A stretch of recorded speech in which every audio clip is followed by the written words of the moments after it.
in that movie, Arthur. Arthur. What? When you get lost Arthur? between the news and New York City. What? No. A pop star in the 80s. No idea. Christopher Cross. Okay. Sailing. Yeah. When you get lost between the moon and New York City. Are we locked in?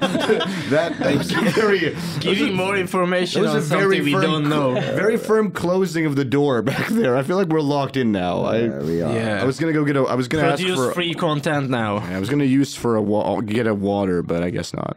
I asked for water already. Well, it's not happening. It's on its way. You're like a... Yeah, I'm like a little hamster in here. All I can do is run on my wheel. You almost jinxed it, don't you see? Oh, well, yeah. Just when you give up hope, it happens. Yasemin Hanım. Just when you... Bir sütlü filtre kahve, 3 şeker tekrar alabilir miyiz? Teşekkür ederim. Teşekkürler. Teşekkürler. Çay, ben kahve. Okay. All right. All right. All right. Welcome to the Joe Rogan experience. This is true Joe Rogan This is the experience. true Joe Rogan, in the sense that it's just a bunch of loser stoners in a room somewhere smoking weed. Yeah. Yeah. So, Passport Comedy Podcast. Passport Comedy Podcast, the Jan. #1 podcast on the internet, as far as I'm aware. #1 podcast I listened so far, because I Yeah. have to listen the episodes from the start. Yeah, and even then we have to hold you at gunpoint to make you do it. Yeah. Yeah, that's the podcast. Anyway, Passport Comedy Podcast. I'm Leon Sandler again for some reason. I'm here with my co-host. Murat Gencoglu. And we are here with... Jan Scott Forman. But not only that, we've got Murat's brother. Hello, this is Mumun Gencoglu. Now, Murat, you on the schedule, you clearly wrote Chris Rock. You wrote Chris Rock. I failed to deliver once again.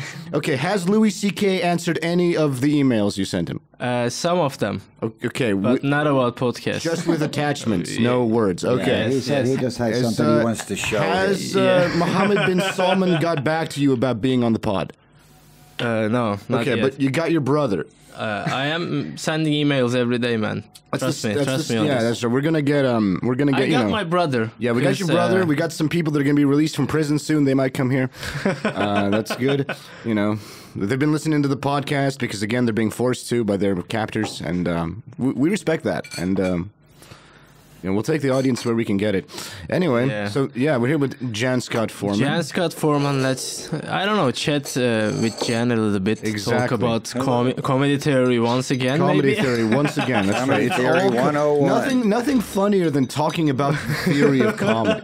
Nothing funnier than talking about how funny we are. Yeah, but that's why I brought my brother today. Yeah, because your brother is change the pace. Clearly not funny at all. Yeah, you're right. There's nothing all the funnier. comedy went to Murat, and then all the success went to his brother. All right, And he's the one laughing. Exactly. There's All the way to the bank. There's still like hope inside of his soul. You know, it's different audience. All right, so Jan, what's kind of interesting about you though is that, as far as I know, you're the only foreigner in Turkey that does comedy in Turkish. And I'm so glad because there's probably a lot better people out there. If you learned Turkish, we'd all be in trouble. Well, thank God I'm not doing that. Exactly. Yeah. So what is that like? I mean, how did you decide to start practicing in Turkish and doing this in Turkish? And what's the reception been like to seeing a Yabanci from America? You know, we just finished the Istanbul Comedy Festival, and it was in 2018. And I went to a comedy festival, and there was this guy, Jim Gaffigan. And I don't follow comedians. I don't watch comedy and listen to comedy other than, Steve Martin and whatever everybody else has said in the Yeah, Jim Gaffigan's pretty big. Jim Gaffigan, I don't mean his comedy. I mean like the guy's like. Yeah, he has lots of books about. He was in food. Istanbul. Yeah, He was in Istanbul. A few years ago, he was here for the comedy festival. And I didn't know anything about it. Didn't know anybody or anything. And so I went to this comedy thing, and I met this big guy named Taha. And Taha said, "Oh, they do this open mic at this place called Beşiktaş Kültür Merkezi. It's like the #1 biggest comedy place at the time. Yeah. I didn't know anything about it. So I went into this open mic thing on Wednesday, and it's a Turkish thing. And I thought open mic, you sign your name, like Murat runs here at Tuesby Bear at ILOC, and you sign your name and you get 5 minutes. Well, it wasn't like that. It was 3 professional comedians. One guy who was the first runner-up in Turkey's Got Talent, a guy from the Gulder, a popular comedy show, somebody else from TV. Then there was a break, and then 3 more professional comics. And then a mafia guy behind them that was just standing there. Well, that would be the best comment, but I asked the guy, I waited till the end of the show, and then I saw this guy, Jan Scott, and Jan Scott was the host and a very professional, competent MC for this comedy show. And I walked up to him and I said, excuse me, do you speak English? And he said something back to me. I don't know what he said, but I said something back that made all the other comics around him laugh. He said, okay, have your agent send me your tapes. I said, agent, tapes? Yeah. He said, all right, have your friend take a 5-minute video with your iPhone. So I sent it to him, and he said, I'll give you 5 minutes between the professional comics. You were fully clothed for the video? I was fully clothed, absolutely. That was another application. That was a different, where you get naked. But he liked it. They gave me 5 minutes. They said, you know what, come back next week. We'll give you 5 more minutes. And then the next week, we'll give you 7 minutes. And then within a few weeks, I was like part of the cadre. And so I just kind of broke into comedy without having ever done it before. At the top of the comedy scene in Istanbul at the time. I don't think they're the top now. I think the market's gotten much broader now because of people like you guys and the energy that you spend. Yeah, we're the power players now. We're the dealers. We're the. I make the calls. First you get the money, then you get the power, then you get the women. That's how it is in this world. Right. Well, so you're 3 strikes, you're out. Yeah, that's right. That's right. So Still working for the first step, though. Yeah, exactly. Yeah, what, the money part or the women part? Either one would be fine. Yeah, the power. Literally, when we talk about the power, I mean literally the electricity running into this building is all we have. Is that the power you've got? The power we've got is just the power operating the soundboard. So Jan, you started doing that, and that was in Turkish that you did that open mic, right? Okay. And what's that been like? Because I mean, it's really interesting with all you guys. You're doing comedy in your second language. I mean, I was born speaking Russian, but it's kind of switched to my second language now. English is my primary language. But I think like doing comedy in your second language is always a lot harder because it's harder to get that rhythm. It's harder to feel natural. It's harder to react and respond to stuff because your brain just has to do more work. It's more processing power. Sure. And it's also a problem with the words. In fact, a lot of the times my translations from English into Turkish isn't funny. It's funny in English. It didn't work in Turkish and vice versa. Yeah. In fact, I've never seen it. No. Once or twice. Yeah, you were in the bathroom that time. Yeah, I go to the bathroom a lot. Yeah, well, But you have some localized jokes. I mean, some of your jokes really Turkish people respond to them because they know the Turkish meaning of the words you play. So yeah, specific audience who can speak English, have the expat story in their background, and also they can also speak Turkish. Sure, some of them speak Turkish, but I'm telling the story about being a Yabanci, a foreigner coming into Turkey and being confused, and everybody can relate to being an outsider, being new. A lot of the people here in Istanbul aren't from Istanbul. They all came here for university or afterwards for jobs. I mean, it's because of the Syrian civil war.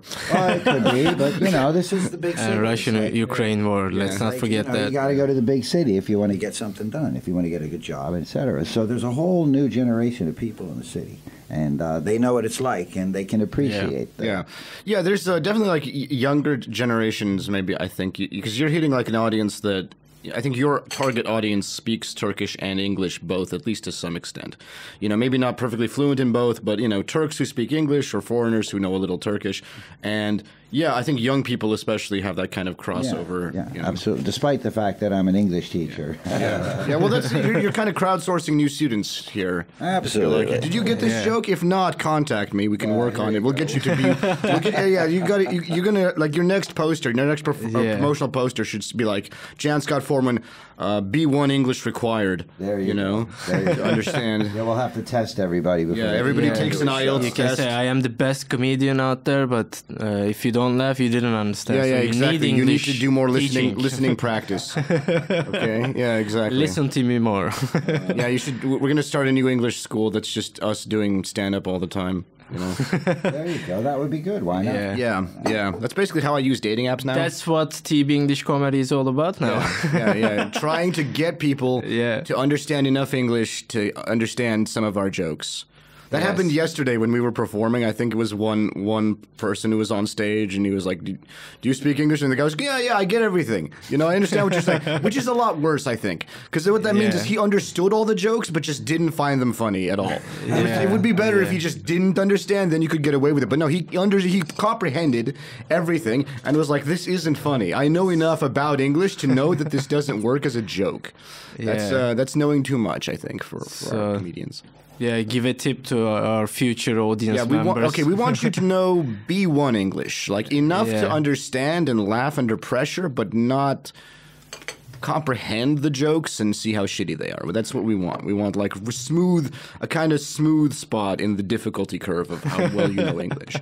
You know, that's good. So, Jan, I mean, how do you feel performing in Turkish, though? Because, that's like not your native language, right? How long have you been learning Turkish? I'm learning Turkish. How long have you spoken Turkish? I've been trying. I forget you're older than the sun. So I've been here for more than 20 years. I started trying right away. I didn't hang out with Yabancis. I only hung out with Turkish people. I even married a Turkish woman who doesn't really speak English. So we had to do Despite the fact that she's an English teacher, she does not really speak. No. This was the first one. Oh, okay. The first wife. Okay. And, I thought you meant your current wife. Sign language English teacher. You try to figure out how to communicate and make it work, regardless of the grammar. Just end up pointing to your crotch a lot and be like, Yeah. Dinner. Hey, this is exactly why we're at 8 listeners, is because I say stuff like that. They like you a lot. They like our 8 listeners. We're getting some, and it's not all hate mail. It's not all death threats. Some people like the podcast. So that was, you just kind of started spending time with Turks, committed yourself to learning Turkish. When did you get married? Like you moved to Turkey? How many years after that? 4 years after I moved here, I met my first wife, and I got married 6 years after I had moved here. So I was having a great time for the first few years. Until you got married, is that what you? Then the fun all ended, and then everything got squashed down, and somehow comedy started bubbling up. Because if I didn't laugh, I would cry. Yeah, exactly. You hit a point. You hit a point of such suicidal despair in your own life that you're like, I should start doing stand-up comedy. Absolutely. And it's like motivation. You know, when you go on a website for the first time, they make you tick in this checkbox, prove that you're not a machine, those captchas. It's like traumas are like that for stand-up comedians. Prove that you're a stand-up comedian. Yeah. I have traumas. Have you ever seen a guy who's like mentally normal and healthy try to do stand-up? It's boring. Yeah. It's boring. Yeah. Like, come on. Where's all the jokes about shooters? Come on. What? And suicide, let's not forget that's suicide. it's the holidays. This is our suicide prevention hotline, actually. Prevention is a strong word. It's more, we're neutral. Delaying. We're not, whatever. I mean, hey, I'm just a guy with a voice. I can't make you not do it. That's it. But at least not in the offices, so not here. Extend your life a bit. This room is carpeted. It would be a pain to get the blood out. Suicide should stay at home. Yeah, exactly.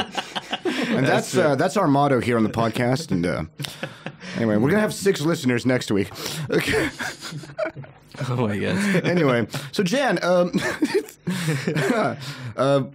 so you're doing a lot of these jokes about being a foreigner, being a Yabanci, doing jokes about Turkish and English, the confusion of language.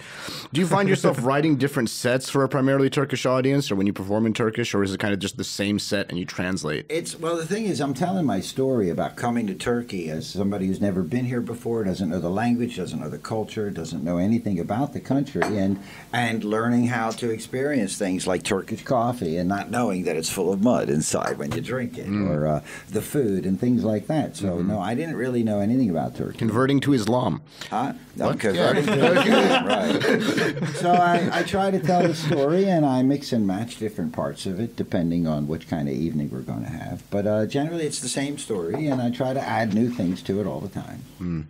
You try. How often do you succeed? Anyway. I was listening to one of your podcasts earlier, and one of the guys was talking about how he always tries to write some jokes before he goes on stage. And I always wondered, how do you sit down and write jokes? Do you say, okay, it's 10 o'clock, I'm going to sit down, I'm going to write some jokes? I don't know how people do that. I also don't do that. I just think of stuff as I walk around, and then I practice it in my head over and over and over. That's I think the problem is that you're faced with all the reality and you don't really have any anchor point for you to stay and try to make jokes out of.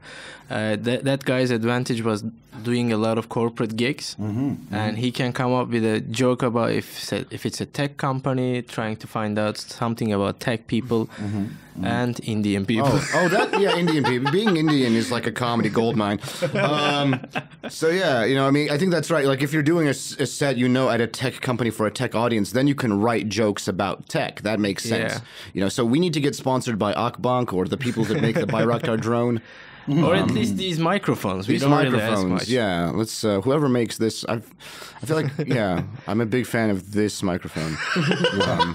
Whatever the brand of this microphone. But yeah, I think that puts some sort of pressure and limits you for you to find yourself better. Yeah, exactly. If you know you're going to be going to like a wedding, you're going to make jokes about the couple and so on, and you can write about that. But generally, I like what you do. I do what you do. As I'm walking down the street and I think of something funny, I have my memo on my phone. And I just make a note. Right. And later I go look at it and go, what the hell was I thinking? I'm just composing it's just a very long suicide note that keeps getting sidetracked by all the jokes I write.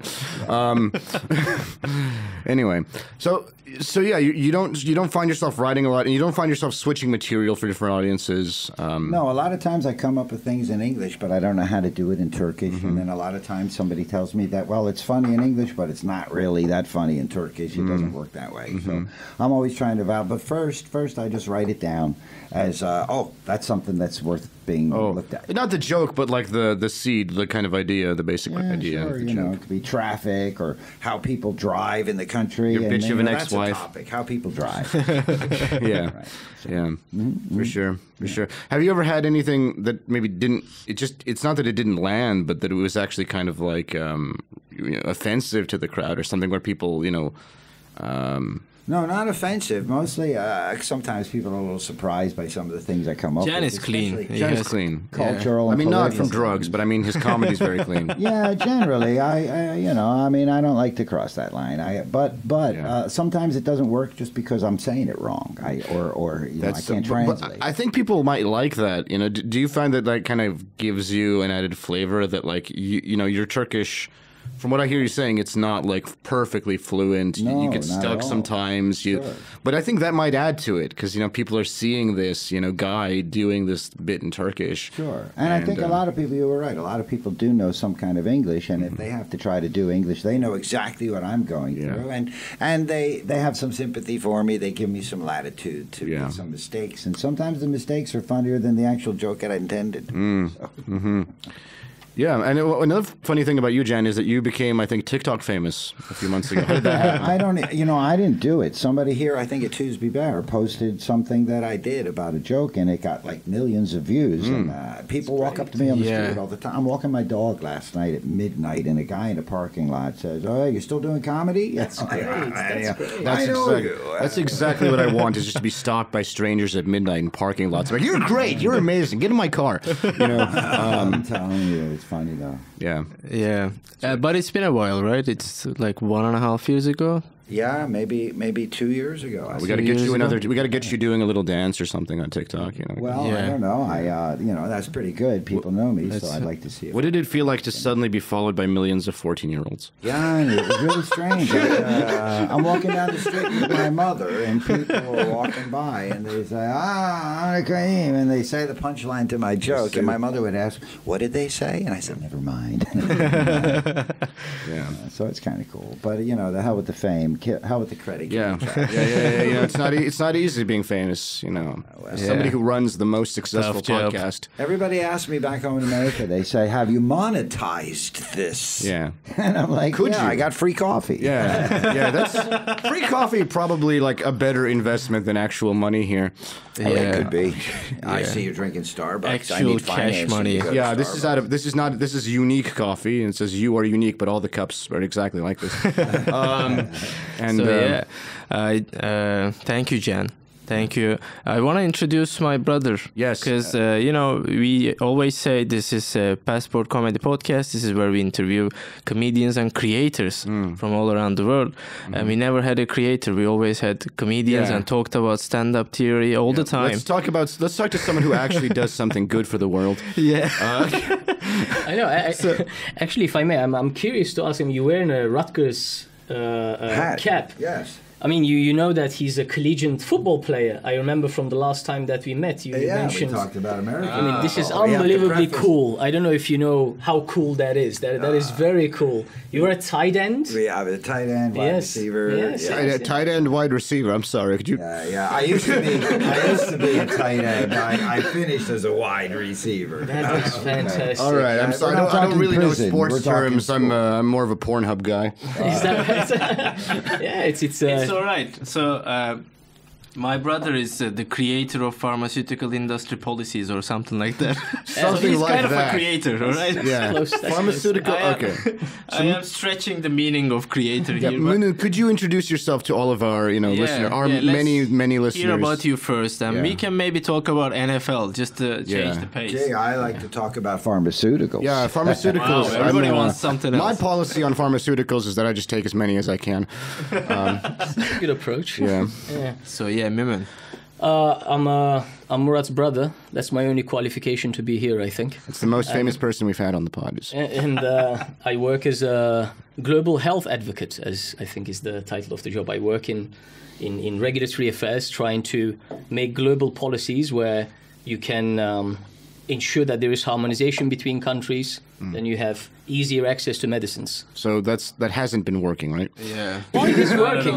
It is working. It is working. Well, I mean, so Slowly, though. we can think about, like, for example, with the COVID vaccine. Okay. That was kind of an example where That's a great example. I would like to hear your argument. with the I don't COVID have it. I'm not, you're doing it. Doesn't have any I don't have an information to argument. form an argument. What do you mean? I mean, that's not my. It's your job. You have the argument. I have an argument. What were you going to say? I mean, it's like when you think about like the vaccine, it could have been made, patentless, right? The mRNA vaccine could have been freely distributed. The intellectual property for that vaccine could have been freely distributed, but it wasn't. I'm not blaming you for that. I'm just saying it's when I talk to people who are working, for example, on UN initiatives, right? I admire the work they do, but there's always, as a comedian, there's always a deeply cynical part of me that's like, come on, fuck you, get out of here, come on. You don't really work. Oh, we're working on reversing climate change. No, you're not. Yeah, well, they are. I mean, efficiency is a different question. Right, how well it's going is its own thing. I don't doubt that they're that's trying. a whole different discussion, but it's kind of like a marathon at the end of the day. When you're talking about COVID vaccines, for example, I think one thing that I find quite promising is that you have vaccines in less than a year in a way. Absolutely. Which is an unbelievable achievement for a lot of people. That's definitely good. Absolutely. The question is how do you get them into countries that don't have the capacity to pay for the vaccine? Absolutely. That's the tough part. That's the tough part. How do you I mean, since you're the global health policy advocate, how do you kind of, what kind of honeypot do you make for the rich countries to get them, I think one of the key aspects is that... You can send your UN service people here and they can commit all the sex crimes they want. Just give the vaccine. Do they commit sex crimes? The UN? Oh, yeah. I mean, not all the... I just mean this is getting a lot less funny by the second. but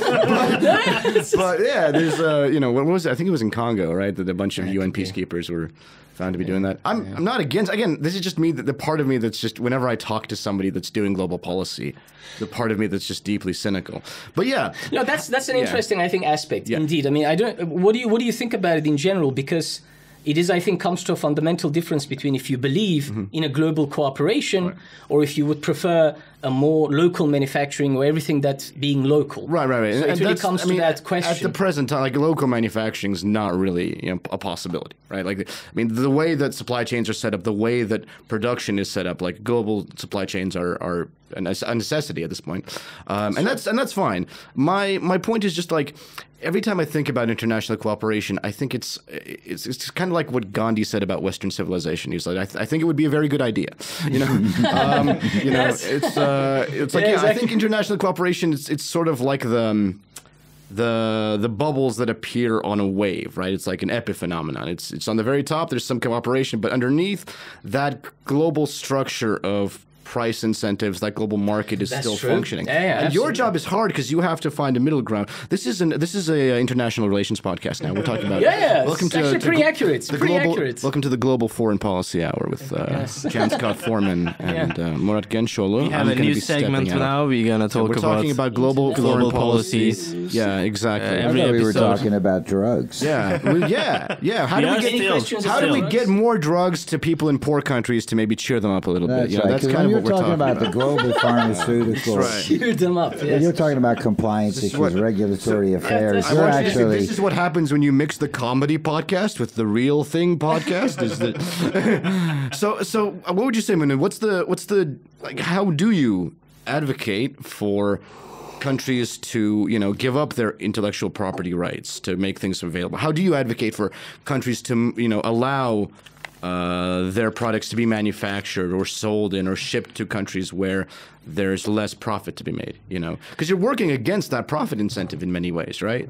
Or are you kind of advocating? I think how one, do you do it? I think one needs to work for system to work and improve itself. Mm-hmm. So at the end of the day, if you choose, I think, a strong side, it doesn't really Mm-hmm. work. The solution that you would find at the end of the day, can you imagine a world where there are no incentives? Right. Can you imagine a world where? Yeah, I live in a if world. we are here- the comedy world has no incentives. That's true. exactly I mean, the world I I live was in. quite careful to say that because I the can comedy imagine world that. is exactly. I'm in that world. Yes, That's yes. called the Tuesday Bear Podcast Studio. And the incentives A are. world where there's no incentives. Yeah. I've been doing comedy here for how many years? But I suppose there are future incentives that one like imagines. maybe I could get laid. Wow, that's something. Yeah. Yeah. So I think it's about really finding a balance where everyone needs to make compromises, and then I think discussion is about, as you said, as Gandhi said, apparently, which I don't know, but international cooperation would be good. Yeah. We got to start with that premise. Exactly. Then And everyone get the audience to buy into that premise. I think then everyone thinks that. Then we deliver the punchline, which is getting vaccines to people in Africa. Everyone thinks that. I think that international cooperation is good, Yeah. but then down the line, as you said, on the big things you agree, but the small things, Right. in the compromises, everything gets lost in the, I think, bureaucratic chaos. Yeah, quite well, exactly. frequently. Part of it is the bureaucracy and just the logistics. Yeah, and you the know work- what? Like 70% of his job, because I witnessed him Yeah, working. you witnessed your brother having a real job. He talks like he's doing a cool job, but 70% of it was just micromanaging words on policies they want to go to UN with. That is it. That is the Instead of using the word emphasize, can we use the word strongly suggest? That's like you're doing control finding, control F in a document, and I suppose sometimes. that's awesome. Yeah. That's awesome. But Yeah. this is not the only part. He's creating a lot of doodles as well. Oh, you just like Like another aspect. I'm a you know. doodle enthusiast. you're just drawing stuff in the policy paper. I'm sorry. Like there's Quite this cool frequently. rocket I drew. I guess policy papers are the initiation Yeah, for the policy doodle. paper is kind of just like a doodle for Oh, heads of state. doodle. I thought you said doo-doo. Doo-doo. Yeah, I mean that's Doo-doo. also kind of what the policy That's a paper is. Yeah, our policy papers are just exactly, doo-doo. exactly. Well, I mean, you can use it to wipe your ass. Sorry, I don't mean. Again, I'm a deeply cynical and bitter human being, so that's why I do comedy. It's all right. But I think we need the whole range in humanity yeah. for No, it I mean, to work. I agree. I think I believe absolutely in international cooperation. I mean, now more than ever, it's absolutely necessary, right? Yeah. But again, there are always going to be conflicting interests, and many of them work against. I mean, we'll cooperate up to a point. We'll cooperate up to the point of giving like free intellectual property. We'll cooperate up to a point of like building the infrastructure of, building health infrastructure in this country and making it more independent. Everyone's prepared to cooperate up to a point, and I guess your job is to figure out where that point is and to extend it further. Yeah, I think the job would be exactly as you said, to find the middle ground. Yeah. That Between what? that both parties are not extremely happy about it, but Yeah. it somehow still That's also works. what we're doing as comics is we're finding a point where no one's extremely happy. Let me ask you about that.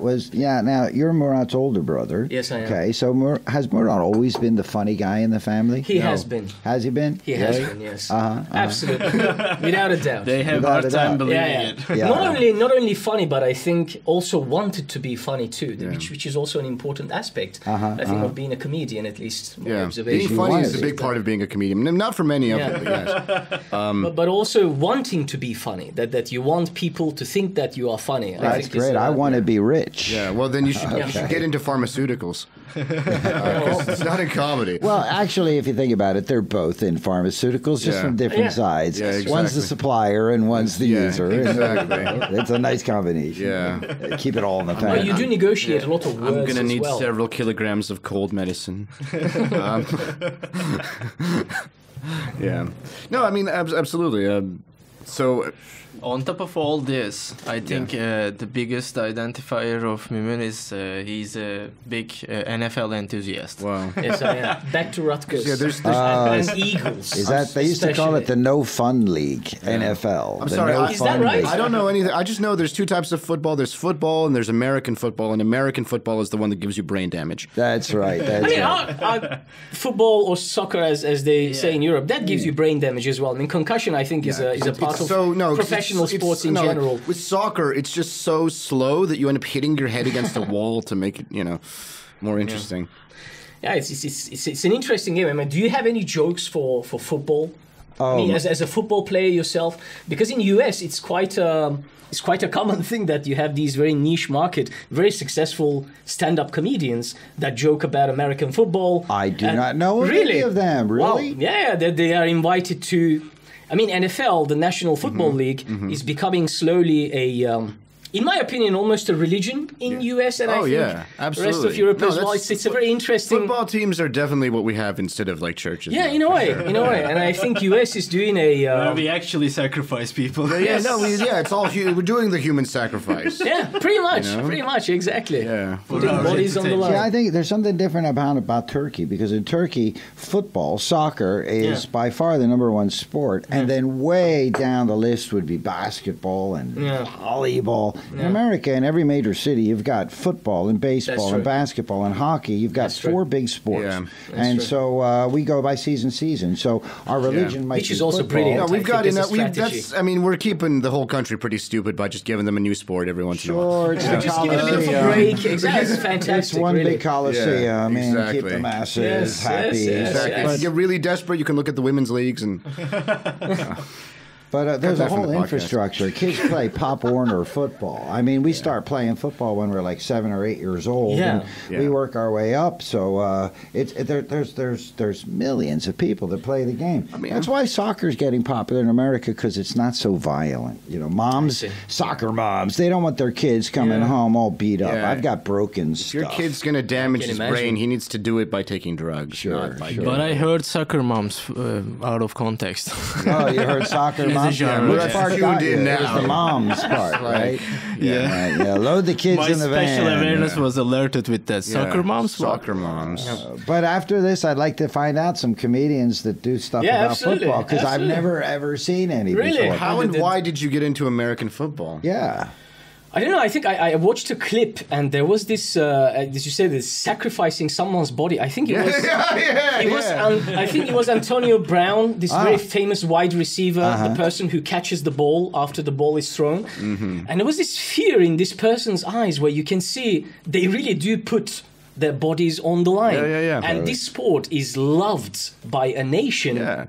That's Christmas, what for makes example. it good. I mean, like, what do you? We're gonna play like soccer. I mean, we're gonna kick a ball back and forth. Nonsense. Yeah. That's why I only watch boxing. It's all brain damage. None of this bullshit about points or ball, whatever. Yeah. Just punch the other guy in the face, and that's it. Take the ball, get the middleman out of Just the... nonsense. Why do I have to know what a direct wide violence. receiver is? Just punch the guy till he's on the floor. But I think that there's some poetic beauty in it, where you have individually designed plays. So it's not really like football, as you said. It's the game is somewhat stops in each play. So you have this very intricate mechanism as a football player. I think you can explain it to us a bit better, but where you have this mindset where the game starts almost from the beginning in every play. Right. Every where you play. have this 40 seconds of intense kind of tension that is waiting for you. Both teams are prepared, they made their plans, and they do this over and over and over again. It's kind of a microcosm that happens within the game Sure, repetitively. sure. Everybody makes plans. Armies Exactly. make plans, you know. Yeah. It's like the Russians are on the field right now, and Yes, yes. they're trying for, you know, a handoff up Yeah. the middle, and it's not going to work sometimes. As Mike Tyson said, everybody's got a plan until they get punched in the mouth, right? Everybody's got a plan. Exactly, you know? pretty much. So it's No, no it's- plans survive enemy contact. Exactly. Right, right. But you know, they put their bodies on the line, but we watchers, we just put our asses on the couch. That's Oh, yeah, no, right. the watchers are That's also right. killing themselves, but it's just by like eating a lot of hot dogs and shit. Yeah, that's like everybody. It's it's a very intricate It's system. America's religion, but appropriately, it's kind of a death cult. So yeah, that's good. It really is quite something. But that's why professional athletes are paid so much, because like by the time you're like 32, 33, whatever, you're kind of on your way out, right? Like what's the kind of max age at which like your body is just like You know, not doing it anymore? linemen, the big guys that stand at the front of that and smash each other, you know their average career length is 4 seasons. 4 seasons. They've got 4 years to make their money, and they're the lowest paid guys, not the superstars like Tom Brady, who's something in his mid-40s. Yeah, and Tom is Brady still- is just like a genetic freak that he can keep doing this. 45 years old. Yeah. Unbelievable. No, you know, it's It's a lot not easier to win unbelievable. though when your team constantly cheats. I found that's the thing. Yeah, that's always the helps you- perception helps you- about. It takes a lot of the pressure off the body. Why is that? If your Why team is just that? automatically wins because you deflate the ball or I'm a whatever. huge Tom Brady fan, I have to admit. I don't that's know. strategy. Strategy is not like, how are we going to move around? Strategy is just like, how are we going to deflate the ball? Right, or how are we going to steal I've heard this argument quite long. This defense, that doesn't make sense to me, to be perfectly honest. What's kind of ironic, though, is Tom Brady is so successful because he's such a healthy guy, and he's playing to an audience of fat slobs who sit there drinking beer. All the TV commercials are We're like wearing fast the Brady. food, They're wearing the beer. Brady jersey on the backs. And 4x4 trucks to carry these 300-pound guys. Yeah. But the guy that they're watching, he's a vegetarian and he stretches and he's into yoga, and that's why at 45 years old he's still a professional athlete. Yeah. So I know there's something about it that, in each game, when you have a Sunday night game, it is organized that there is a flyby. That there is an Air Force exactly at the kickoff. Yeah, that's part of the American religion is the flag Isn't that and the unbelievable? military. Yeah. Like, there's a whole coordination where you yeah. have these jet fighters, the latest technology that humanity produced that can go to space And it's almost, just for killing people. and just flybys exactly when it's kicked off. Yeah. That is unbelievable to me. No, it's like that's how you know that this is America's favorite pastime because it incorporates the military into it. Oh yeah, exactly. Yeah, I mean, exactly. Like what are people gonna like? Well, if we show the display of military dominance and then we make them salute the flag, and then the rest of it. It's like they're reminding people, don't forget what's this all about. Yeah, exactly. It's all about violence and military propaganda. We're gonna have a football league in Mosul one day, I swear.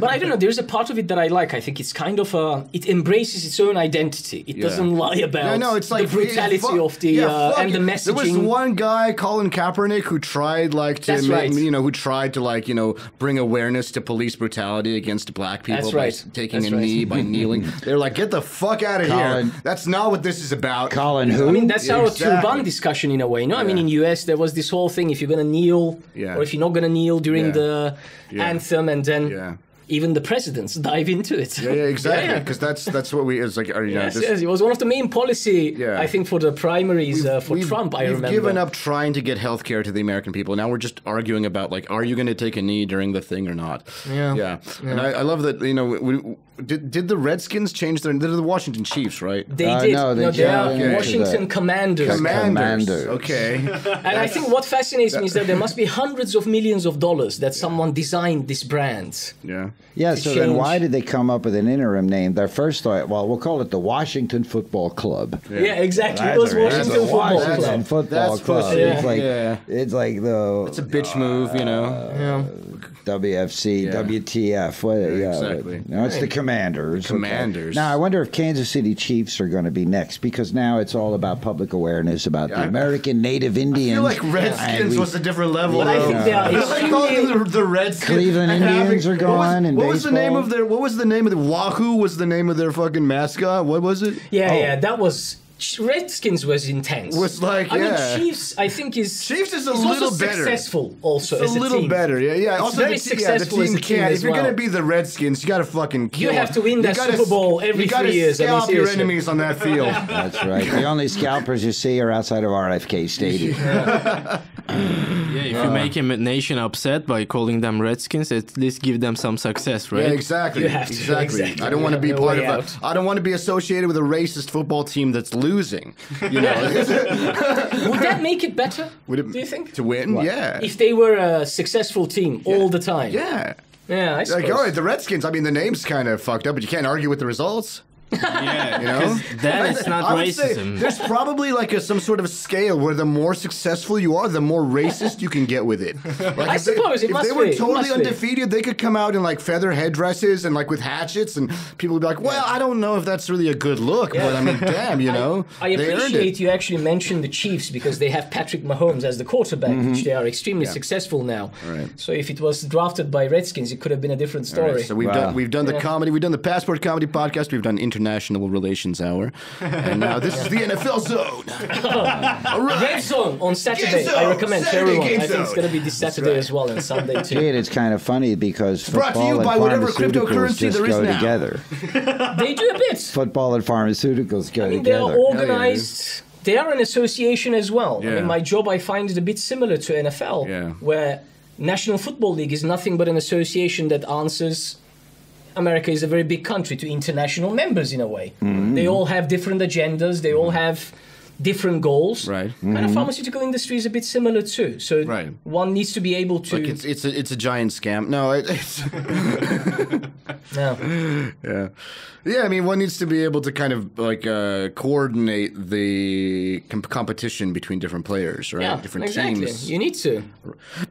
Exactly. Yeah, that's Well, success being the ultimate absolver, I think there is another example. Not racism only, sexism is also quite common in the footballers. I heard lot, that very one common, player yes. was really talented and they just... Deshaun Watson. Deshaun Watson, they turn a blind eye to his allegations of sexual assaults. who was the Yeah. sexual assault's like that's like a everyday pastime. Who's the does. who was it? Aaron Hernandez that was like committed a murder? Yeah, that's right. That's right. That happened It's- too? Yeah, it's a huge history. Sorry, I don't know of- if is it Aaron Hernandez? Did I get that Aaron, right? I think it's Aaron Hernandez. Yeah, Okay. It's, he was a tight end as well. What is They it were with tight drafted ends? together with Gronkowski. Yeah. and they were becoming an unbelievably super successful duo in the rise of Tom Brady. I think in the early championships. New England and he Patriots. killed someone. No.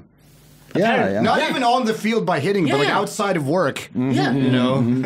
Yeah, you're allowed to kill him on the field, but you're not allowed to kill him Yeah, off the field. slowly. Yeah, yeah. Facilitated death. Exactly. Yeah. But yeah, and like people were like, well, you know, he had a good career, you know. Yeah, Maybe that we should one- let him play a couple more seasons. He's Deshaun not was kneeling or suspended anything. for 3 games, though. No, Deshaun was suspended for 8 games. 8 games. So he just I don't know. I He think just started- 11 games. I think it was. Now he started. I think the week back before. and he didn't exactly. do very well, but yeah. So the thing is that I think this guy went to, when he was in Texas, at least the reports say, allegedly, he went to, I think, 60 plus massagers. And he was constantly changing his massage person.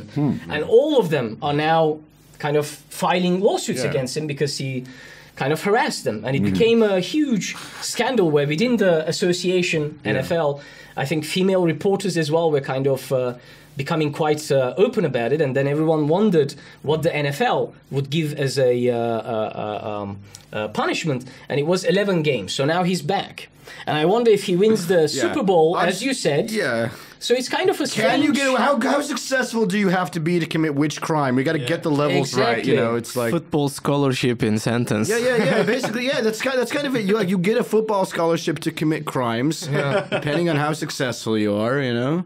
I mean, when we're talking about, the access to drugs, for example, Yes. which is a lot of the time monetary issue. What I think surprises me is that when we have these discussions is that you have someone like, Deshaun Watson, he may do or he may not do anything, and you can't really know what happened.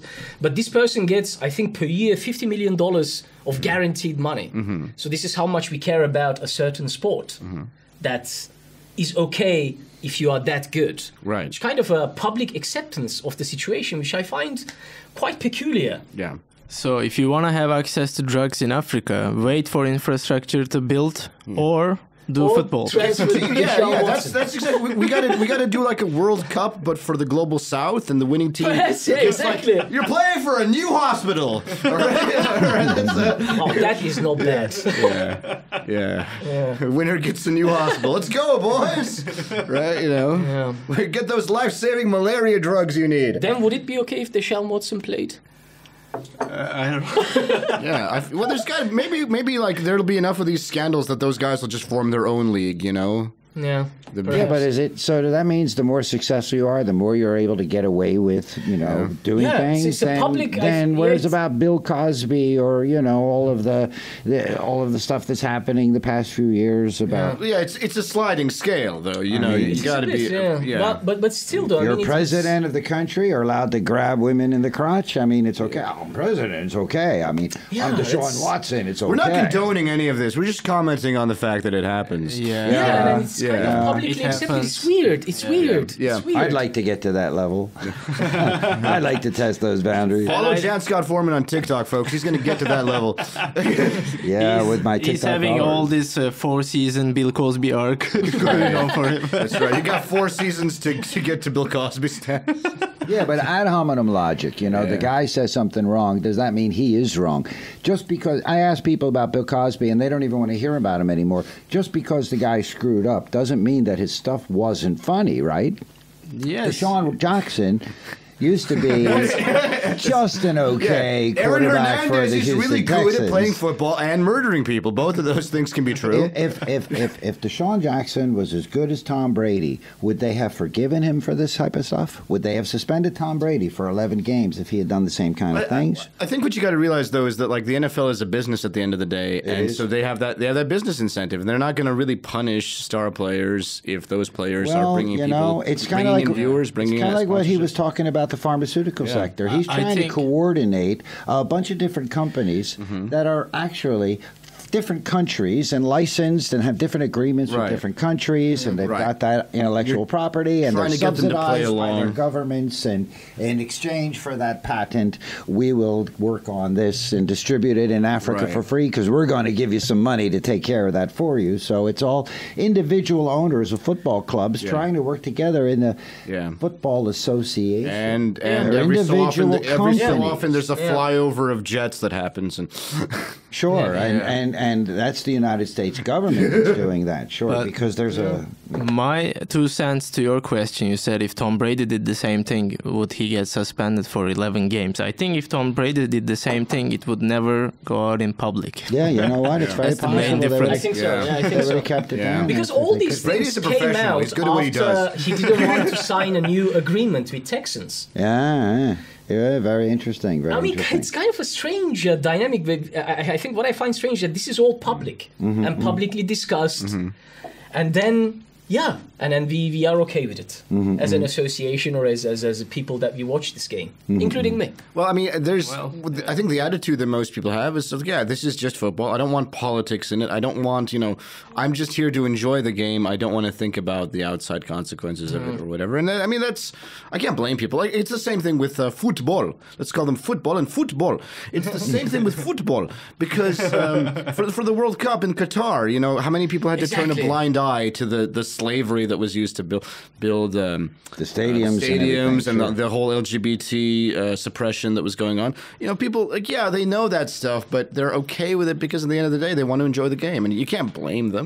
It's that's true. But as comedians, I would like to ask you actually, what do you think about at the end of the World Cup when Messi was kind of forced to wear a kind of a traditional clothing Was he forced to wear it? Exactly. I thought he chose to wear it. No, he came. I mean, how are you going to say no to the one of the richest people on earth that organized that World Cup? For long. He came to kind of dress him up, and it was a strange thing that isn't it enough? That you already have the World Cup. I hope Lionel has found the clarifying light of Islam. That's all I can say. Did they pay him for that? I don't know. That's the thing. I would guess that they threw some money at them. Did they want to do a photo op with Messi in traditional Qatari glory? Like, hey man, put this. When he's building the World Cup, I mean, you see the whole Argentina team is waiting for him, and he's kind of wearing this long black, Yeah. kind of the same thing that the sheik was wearing in Yeah. a way, and then kind of run with it's a very, very strange view in a way. Yeah, I feel like they really wanted to get that photo up with. They were I just think like, so they were like too. they were waiting with the costume. You know, like when you go to Topkapi Palace and you get photos with those guys that are dressed as Ottoman guards. They wanted one of those with him and like Qatari just for the scrapbook. That's So they right, were just that's waiting right. for him to win. Like, hey, really quick, get this on, click, you know. If Scotland ever hosts the World Cup, how much would they have to pay him to put on a kilt? Yeah, you do traditional that? You know? style. Yeah, I mean, no Messi one with really the wore those traditional kind kilt. of stuff when they were in other countries, which was, but especially it was Messi, I think. Yeah. I don't think they would do that. Who was the captain of France? Was it Hugo Lloris? I don't know. You're talking to. I don't look at me. Do I look like I know shit about sports? In this Is- World Cup? Yeah, in this World Cup. I'm not sure. But I'm sure they were. But really I think they were enthusiastic lost about in Messi. translation when they tried to do cultural appropriation. They did racism by mistake, because when you wear that traditional cloth yourself, that's cultural appropriation. When you make them wear it, that's racist. Yeah, was it racist to Fit the dress stereotypes. Lionel I don't Messi up as a understand you. Are you Qatari? Argentinian? Yeah, Wear that so I Yeah. can understand. yeah, Yeah. yeah. No, I think like. Yeah, they were trying to claim Messi as like one of theirs really quick, you know, like look how that's much exactly look how right. much Lionel Messi loves Qatar. They're going to be using that photo in every like promotional, you know, like Yeah. come visit Qatar. We have the Indian slaves you want. Anyway, this podcast is brought to you by the we're more of a By Dubai. very We're more of a different Dubai industries. podcast. We're Yeah. not Qatari. We're like Dubai, Emirates, yeah. you know. That's us. We have 10 minutes left. I want to spice things up, Leon. We always interview people, Yeah. and maybe for the first time we can take questions. All right, I'll take questions. Do you want to interview Which are us? coming from our listeners, which are the people. Do you want to ask questions to Leon? By say our listeners, I mean the three people in this room. You can ask me, Our actual physical listeners. Ask questions, yeah. I got a question. I'm an for open you. book. I had a question. What Leon. is it? What? How many years have you been in Turkey? How many years have I been in Turkey? That's an excellent question. I came here in 2015 for the 1st time, and I was working for a Turkish company, for a Turkish language school. My boss paid me in a blank envelope full of cash every month. Sometimes he didn't. And yeah, I stopped doing that, but I really liked Turkey, so I kept coming back. So 2015, I came here for the first time. 2016, I was traveling through the Balkans for most of the year. I lived in all the ex-Yugoslav countries and stuff because I make that kind of money. And then I came back 2017, 2018. I was here, but my visa would expire. I would leave the country, come back, leave the country, come back. 2019, I think I was here for most of that. 2020, I was here for most of that year, and then 2020, so December 2020, I left the country, and I came back in September of 2021. So I've been here from 2015 was the first time. Do you have plans? But it's on and off. Now, do you have plans to stay here for a little while longer? Are you gonna That's an be here excellent for a question while? because I'm just doing the residence appointment right now, and it's like I would like to stay longer if they let me, if I get all my fucking documents in order. But no, every time it's like a randomly generated like number of how new many document. documents I require and what they are. So yeah, I would like to stay here long term. I think I don't know. It's if I get a Turkish wife, I'll stay long term. If not, I'll go to a poorer country. That's my motto. And spend the money, Turkish lira. Spend the Turkish lira in I'm guessing Mosul or Kurdistan. No, Kirkuk. Kirkuk. Yeah, it's there's that occupied zone of northern Georgia. Sure, you'll just go from the green room to the green zone. Green zone. Exactly. Beyond the green zone. Do you have a did you have a question? Question I for do have me, a question. please. Why do you wear that T-shirt? Why do I wear this T-shirt? Okay, so Yeah. this is an So it audio. says This is on an top- audio podcast. Yeah, that's right. So audio only explain it. podcast. Exactly. You're So like- it's written, Oh, one it's must like- imagine Sisyphus happy. Yeah, I love this shirt. This is Albert Camus, the Yes. philosopher, who wrote why you shouldn't kill yourself. Yeah. And I wear this. I don't know. I like this saying, and this is kind of like my comedy shirt. I have 3 versions of this shirt actually. Okay. Really? Yeah, it was a Christmas gift from my sister. Yeah. And then she got me one that was like a weird design, and then she got me another one that was too big. I'm actually wearing the one that's a size too big because it's like my laundry day shirt. And then I have another one that I wear on stage usually. I Not thought- always, but sometimes. Because I Thanks for explaining that. I thought you were always wearing the same wearing shirt. the same shirt. I'm always wearing a black T-shirt because I'm very insecure about my body. That's why the podcast is audio only, and it's staying that way. Yeah. No, but it's an interesting choice in a way that Sisyphus yeah. is a character that does the same thing over and over again. Yeah, which is exactly like it is like. It's very much like if you're going to be stuck, because that's my kind of philosophy. Like if you're stuck doing the same things over and over again, you know, you have to find a way to try to be cheerful through it. So it's I mean, I did get my master's in literature, and I have studied a bunch of philosophy, so I'm qualified to wear the shirt. Yeah. You know, so but yeah, it's I think it's a funny shirt to do stand up in. But that's that's a really good concept, because people most of the time just spend their time pushing it up the hill and then having to push it up the hill. Yeah, that's what separates comedians from everybody else, because we're all doing the same thing, but we're the ones that, well, one must imagine Sisyphus. Yeah, we're trying to make a joke out of it. We're trying to get goofy with it, get silly with it. You know, it's a it rolls down the hill and you laugh. Constant futility, torment, but you know, you're getting silly with it, getting goofy with it. I think the dating apps are exactly like this quote, you know, because it's exactly like, okay, well that didn't work. Start over. That's life, you know.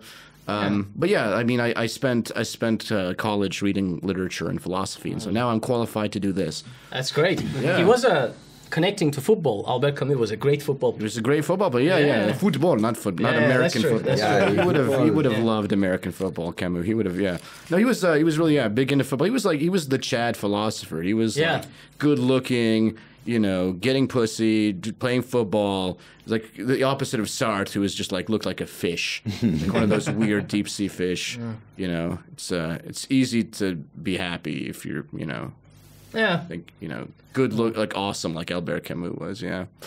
So yeah, that's the story of why I'm wearing the shirt. The shirt, by the way, says "One must imagine Sisyphus happy." Again, for our audio-only listeners who cannot see the shirt that I'm wearing. Yeah. But if you see my stand-up photo, I'm wearing this shirt in a photo that I have for my. It's a good shirt. Profile. Yeah, thank you. Yeah. I haven't been asking this question for a while. Can I ask this weird question? Oh my god.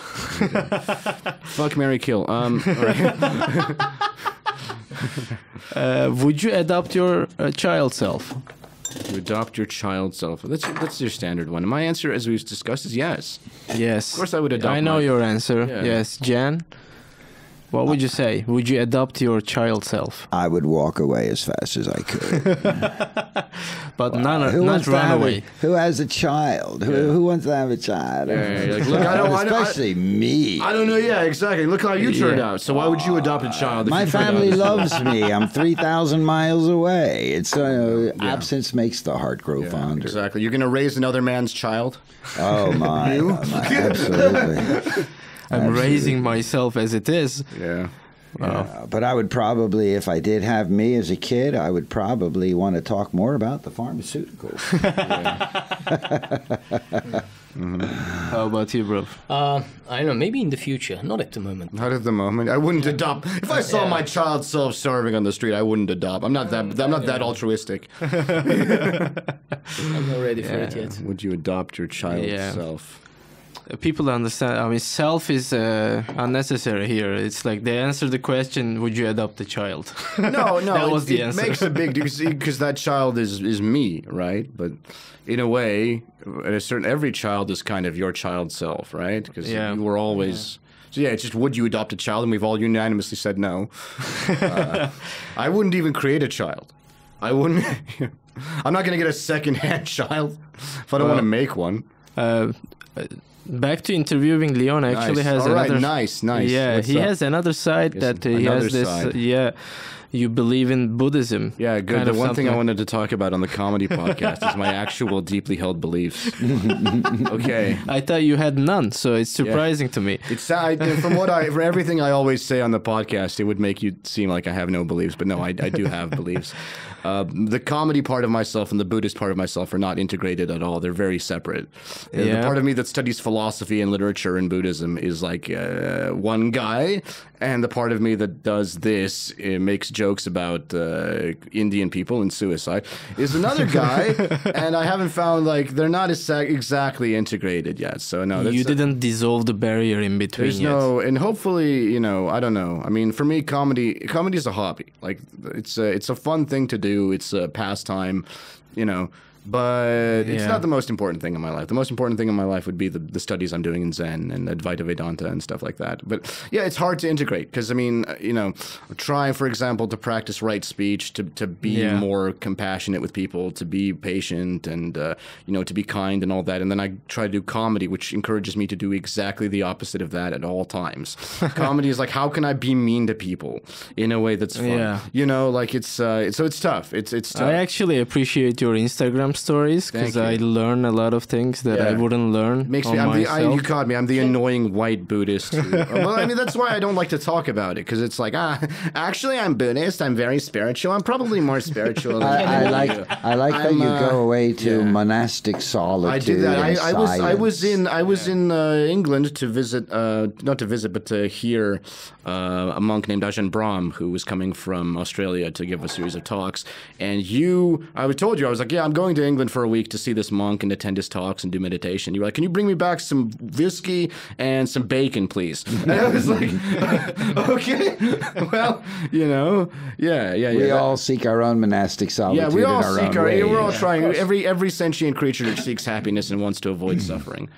So that's kind of like comedy. I justify it to myself by saying like if it works and if I make people happy, then it's kind of a good thing, even if I don't ultimately get anything out of it. But yeah, a lot of it this year has just been trying to lower my expectations of it. I kept thinking for a long time that comedy was going to make me happy. That if I get on stage and I perform really well and I kill and everything's like, finally I'm going to get that sense of like love and acceptance that I seek. Yeah. It doesn't happen. It absolutely doesn't happen. Those are two separate things. So I'm trying to lower my expectations for what I'm going to get out of comedy, which makes it, seem incredibly pointless sometimes. But, those times when it works well and those times when, you connect with the audience and people are really happy and, I think it was Ajahn Chah who said, like, a person who is laughing is in no pain. So, it's fundamentally good, I think, what we do. And I think talking about dark subjects, the way I justify all the jokes about suicide and whatever and all the bad stuff is that I think you have to talk about that stuff. I think that's... Yeah. We go back into comedy theory. The funniest thing ever, again, is talking about what's funny. I think that's, I like it when people talk about that stuff. Those are the comedians that have always been really essential to me. When I encountered Doug Stanhope, and Doug Stanhope had all those bits about suicide and all those bits about whatever, that made me feel better, And I'm not alone. No, exactly. And I think like when we joke, when I get on stage and we have jokes about like the Turkish political situation. Like last night, I did a joke that referenced Ekrem İmamoğlu, the mayor of Istanbul, who's like going to prison, and it was a tough night last night. But people liked that joke because it connected with them because it was about something real that actually happens. Yeah, you were great last night, by the way. It was a really tough night. Thanks to you, we saved. It wasn't the worst show we had. No, the worst show we had was when 3 people showed up and they were all comedians. I was also hosting for that. But yeah, no, I mean, again, it's the Buddhist part of me and the philosophy part of me and the comedy part of me are not really integrated.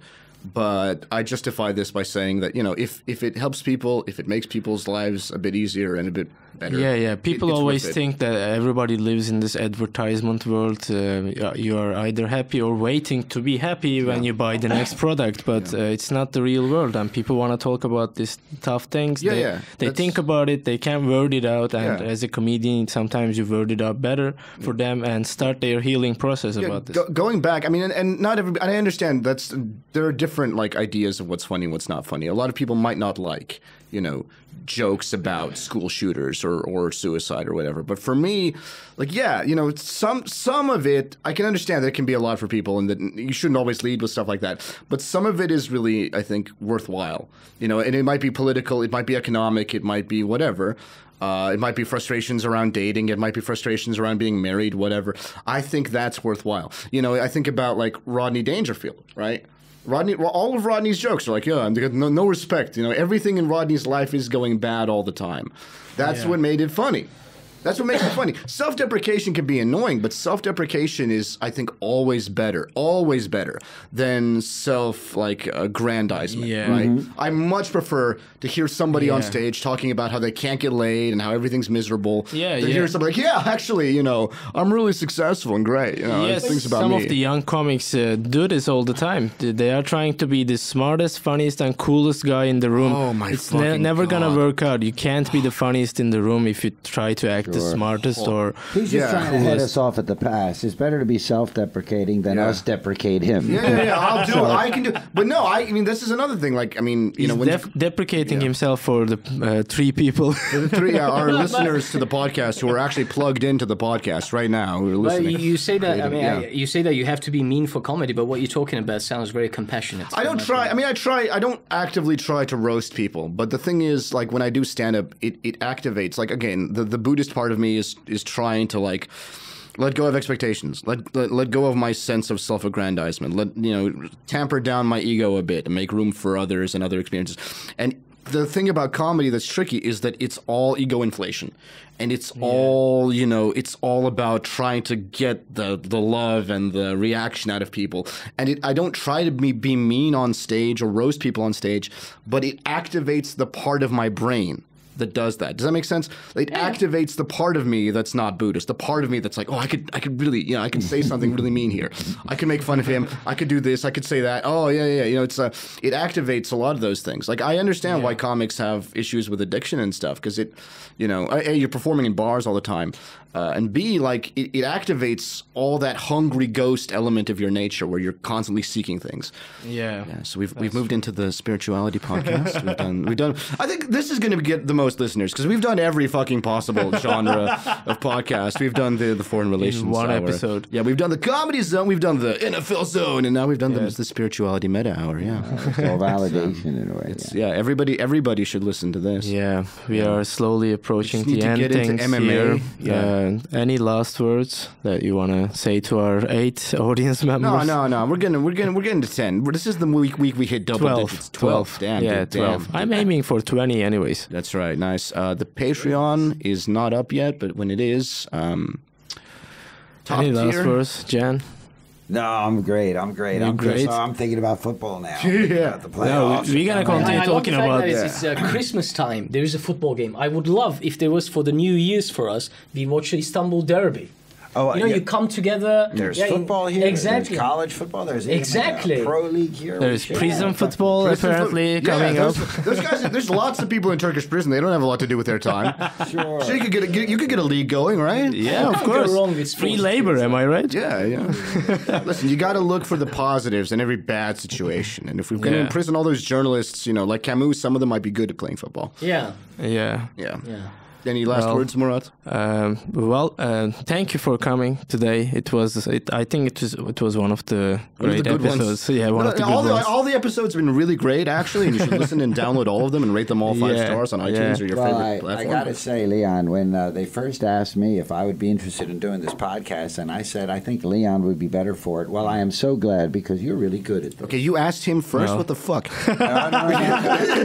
It wasn't him. They Yeah. asked me, but I said you would be the guy. And I'm so well, right. I got now I sacrificed my Friday afternoons to doing this. So Yeah, thank you. well, we all thank you. Now that's the Buddhist part of the That's the Buddha- sacrifice. yeah, But you know what? It is an God ego. bless I want to your soul. I want to Leon. get reincarnated as something nice. It is, yeah.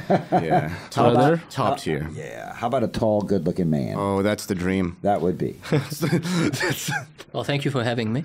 Thank you for being here. Thank you for being We here. love to occasionally interview people that have real jobs in the world, even though we don't know that much was about refreshing, it. It was yes. like someone who's actually doing something. I'm sorry I did nothing but insult your entire profession. It's my job, as I said. Well, thank you all the listeners Thank you on to the all other of our side. listeners. Thank you to Mohammed bin Salman for sponsoring the podcast. Thank you to the makers of the Bayraktar drone. We hope to get in contact soon. Pfizer. Don't forget to thank Pfizer. Whichever political party is in power when you're listening to this, that's the one we support. And Yeah, tune in for the next episodes. Absolutely. Passport Comedy Podcast. Passport Comedy Podcast. You heard it here, folks. Yeah. Goodbye, everyone. Ciao. Bye.